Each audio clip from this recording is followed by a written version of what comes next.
Pelo seguinte, já são 5 pessoas presas, tá? Por suspeita de atearem fogo em áreas de vegetação em São Paulo. A última contagem que trouxemos aqui no início do programa dava conta que seriam 4, mas agora já chega a 5. Mais um homem foi preso em flagrante depois de provocar um incêndio em área de pastagem na cidade de Batatais. Segundo o INPE, tá? O Instituto Nacional de Pesquisas Espaciais, as queimadas tiveram um aumento de 338%. Isso mesmo, 338 é muito, é estratosférico esse aumento. Isso, claro, em se tratando só do aumento aqui no estado de São Paulo nas últimas semanas. Aliás, vale a pena mencionar, minha gente boa, que ontem no programa Direto ao Ponto, o governador de São Paulo, Tarcísio de Freitas, também descartou o envolvimento do PCC nos incêndios, foi taxativo em relação a isso, apesar de um dos detidos ter feito um vídeo se gabando de pertencer à facção criminosa que segue perpetrando o terror estado afora. A polícia, é claro, fazendo seu papel, segue investigando, não se dando por satisfeita ainda. E, claro, vale a pena aqui somar que a gente tem mostrado as queimadas que atingiram o interior de São Paulo desde a última quinta-feira, afetando diversos produtores. A gente vai estar trazendo já um desses produtores super afetados. O estrago é imenso e vai demorar muito tempo e dinheiro para ver aí um horizonte mais promissor. Tá na hora de estender uma mão para esse povo sofrido que nos ajuda tanto no nosso dia a dia, não é isso, David? Exatamente, ô Marinho. Inclusive, esse produtor que a gente vai entrevistar daqui a pouquinho, ele perdeu praticamente toda a propriedade, porque de 125 hectares, 120 foram perdidos por conta da queimada que aconteceu em Lucélia, né? Um dos pontos de queimadas aqui no interior de São Paulo. Então, realmente chama bastante atenção. Cercas foram totalmente danificadas por conta das chamas, também perderam pasto. Ainda bem que ele conseguiu salvar os animais, mas daqui a pouquinho a gente vai trazer os detalhes. Só que muitos produtores tiveram diversas perdas e agora não sabem o que vão fazer. O governo do estado de São Paulo, por meio da Secretaria de Agricultura, já anunciou que vai repassar cerca de 100 milhões de reais aos agricultores, 25 mil reais para cada um, com uma forma de ajuda por meio de um fundo. Mas claro que muitos tiveram perdas ainda maiores. Boa, David. Vamos ouvir do próprio aqui, é o que eu proponho, evidentemente. Estamos aqui, nesse exato momento, recebendo o pecuarista Milton Gasparotto. Ele que é de Lucélia, no oeste paulista. Ele que teve, infelizmente, 120 hectares atingidos pelas chamas, numa propriedade que tem 125 hectares de área total. A gente vai confirmar esse dado aqui. Ou seja, praticamente toda a pastagem foi lamentavelmente queimada, Milton. Procede? Bom dia. Bom dia a todos. Sim. 97, 98% da pastagem queimada.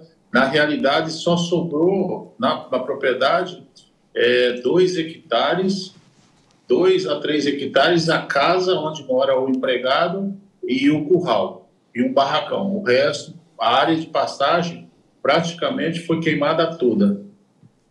Cercas foram todas danificadas. O fogo estava muito violento, o vento muito forte, uma coisa incontrolável. Milton, vem cá.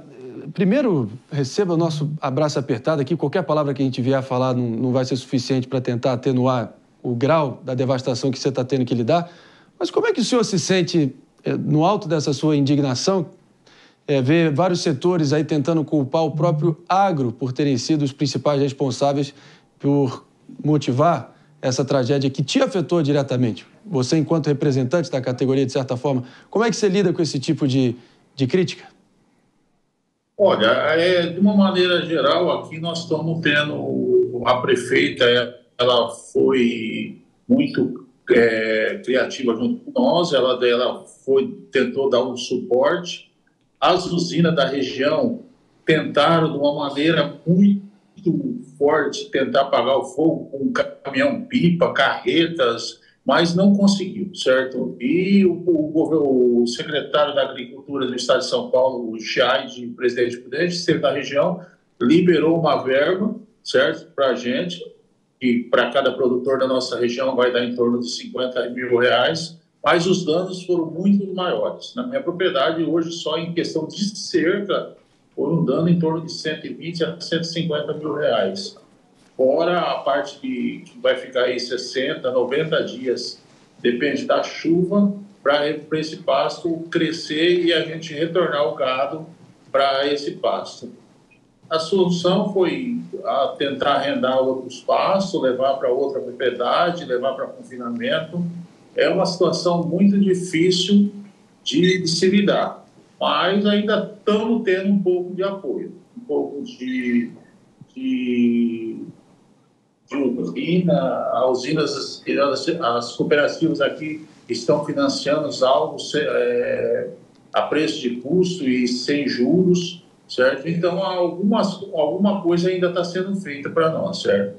A nossa sorte é que gado na nossa região aqui, onde fica localizada a minha propriedade, que é no bairro União, não teve queima de gado e nem de casa, somente pastagem e cercas. E cana-de-açúcar também, que é nas propriedades vizinhas minhas, foram queimadas todas. Ainda bem, pelo menos serve como algum alento no meio a toda essa devastação, que os gados foram preservados. Enfim, tem que agradecer a forças maiores em curso entre nós, eu imagino. Mas não deixa de atenuar o prejuízo que você está tendo que lidar, né, Milton? Mas, enfim, antes da gente seguir adiante, eu vou trazer nosso PP, nosso Felipe Monteiro, vai te fazer uma pergunta. Ô, Milton, bom dia. Primeiramente, minha solidariedade, né? As imagens são fortes, são tristes, está acontecendo realmente no estado de São Paulo e no Brasil relacionados a essas queimadas.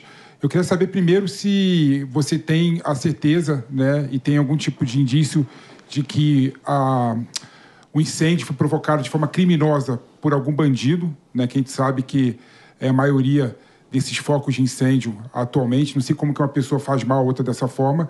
E se você consegue precificar o prejuízo que você teve na sua propriedade.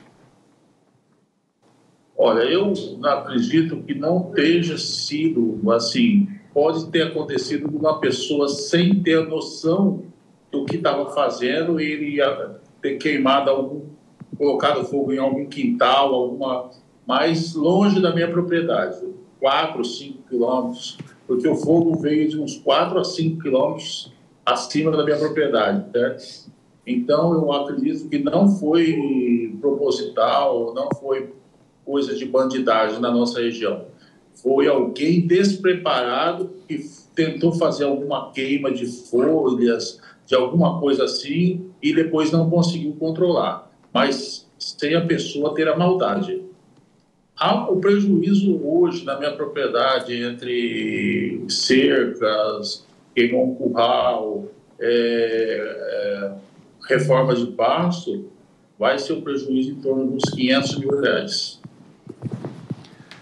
E agora tem que tirar o gado, tentar fazer tudo de novo. Esse foi Milton Gasparotto aqui com a gente, pecuarista, diretamente de Lucélia, no Oeste Paulista. Na verdade, doutor Milton, antes da gente seguir adiante... Não, então a gente vai sim. A gente vai nos despedindo, agradecendo, claro, a sua presença aqui à disposição e fazendo votos aí de que todas as autoridades possam estar unidas em todas as esferas, governo federal, estadual, para trazer todo o crédito necessário, financiamento para vocês se reerguerem o quanto antes. Obrigado, mestre. Seguimos em frente e juntos aqui no Morning Show. Obrigado. Um bom dia para vocês. Muito bom dia, tá? Obrigado. Meus amigos. Valeu, Milton. A gente segue em frente aqui. Palumbo, prejuízo danado, né, cara? O agro, ele realmente sustenta esse país, né? Embora alguns socialistas aqui seja contra o agro, né, a gente tem que levar em consideração que eles são muito importantes, inclusive para a economia, né? Imagine o prejuízo, animais, né? Esse dinheiro que o governo do estado de São Paulo está oferecendo é muito bem-vindo, mas não vai suprir as dívidas que eles vão contrair. Eu sou mais a favor do que você do agro. Oi? Muito mais a favor do que você. Sim, eu vejo. Ao agro. Você é a favor do MST? Como é que você pode fazer a favor do agro? Mas esse é o problema teu. Explica. Esse é o teu problema. Esse é o teu problema e o problema do parlamento do Brasil. Como é que você é a favor do agro? Olha só um ponto interessante. Você conhece algum pecuarista, plantador, agricultor? Olha só um ponto interessante. O Congresso Nacional, a Câmara dos Deputados, representado pelo Palumbo, perdeu tempo e espaço discutindo MST. Quando tinha que discutir, na minha opinião, questão institucional que favorecesse ao agro, como, por exemplo, o seguro rural. O Brasil não tem um seguro rural Você usa o boné do MST, meu irmão. Se você perder esse tempo... Você usa o boné do MST. Se você perder esse tempo... Você usa o boné do MST. Questão séria para o agro... Você defende o MST. Quem defende o MST não pode defender o agro. Ele não deixa eu falar. Não, mas você me interrompeu. Deixa eu falar. Se você me interrompeu, eu posso te interromper? Eu não te interrompi coisa nenhuma, deixa você acabar até o Posso final. pedir um favor aqui? É um clássico da família brasileira, como eu já disse, um clássico matinal, meu caro Segre. Palum versus PP, importante sublinhar as diferenças. Mas me ajuda aqui a quase ser uma dança ali de valsa, um jab pra lá, um jab pra cá, senão fica afogado ali nessa cacofonia de vozes, palavra do dia, cacofonia de vozes. E, enfim, a gente não dá para ouvir os argumentos como vocês imaginam que queiram que os argumentos sejam ouvidos, certo? Perfeito. Tá bom? PP, a palavra é sua. Não, existe uma... Mas rapidamente, Pepe, que a gente tem que seguir essa questão que está sofrendo com os produtores perdendo patrimônio, perdendo a lavoura, perdendo a pecuária, diz muito respeito ao que está sendo discutido no Congresso Nacional. Se o Brasil tivesse estruturado um seguro rural bem definido, né, a gente não teria tido esse problema ou teria sido atenuado esse problema. A questão é que o nosso Congresso Nacional, e o Palumba representa esse pessoal, ficou discutindo o MST na Câmara dos Deputados, não, porque é ao uma invés de atividade discutir criminosa. o aprofundamento de projetos que melhorassem o agro do Brasil. No MST. Eu defendo o agro mais do que você. Você não defende, não. Você usa até o boné do MST. Quem defende o MST não pode defender o agro. Não é igual água e vinho, não se comunica. Agora vamos lá. Vamos lá. David. Não, o debate foi desviado totalmente para uma questão que, assim, os produtores já estão sofrendo com o longo período de estiagem. O preço da carne, por exemplo, como esse pecuarista a gente viu, está sendo vendida realmente a um preço de banana, eles não estão tendo lucros, e é um período extremamente complicado e agora tem que lidar com a queimada. Então esse que é o debate que a gente deve aprofundar, igual o debate. de que forma que vai ser a ajuda por parte do Estado. A gente viu a ação aqui do Estado de São Paulo liberando aí esses 100 milhões por meio da Secretaria de Agricultura. Até no fim de semana a gente conversou com o Guilherme Piai, secretário estadual de Agricultura do Estado. Mas é o mesmo assunto, desculpa. Questão de MST. Se tiver, claro, o Palumba desviou o assunto, né? Porque o meu ponto é o seguinte: ao invés do Congresso discutir coisas que melhorassem o agronegócio, né, como seguro rural, se todos os proprietários rurais tivessem seguro rural, esse dano teria sido atenuado. Pepe, deixa o David falar, tanto é que o governo do Estado de São Paulo, se pegar e pesquisar, está dando 100 milhões de reais somente para o seguro rural. Não, por meio do FEAP. Procede esse dado, a gente vai estar checando. 10 milhões. Vamos estar checando e pré-checando, como diriam meus amigos do Pânico. Meu caro Segre, procede. Eu tenho uma visão em termos dessas queimadas. Primeiro, ninguém da política pode criticar o outro porque o dia de amanhã o cuspe pode cair na cabeça deles. Eu lembro esse atual governo criticando a falta de política de controle ambiental, das queimadas, no governo anterior. E agora nós temos uma situação muito mais grave. Pois é. Mas aí a gente vê que se precisamos culpar o clima e a bandidagem, então fica fácil. É só orar para não ter um problema climático e solicitar a bandidagem que não seja bandido, o que não vai ser desse jeito. Falando... Então,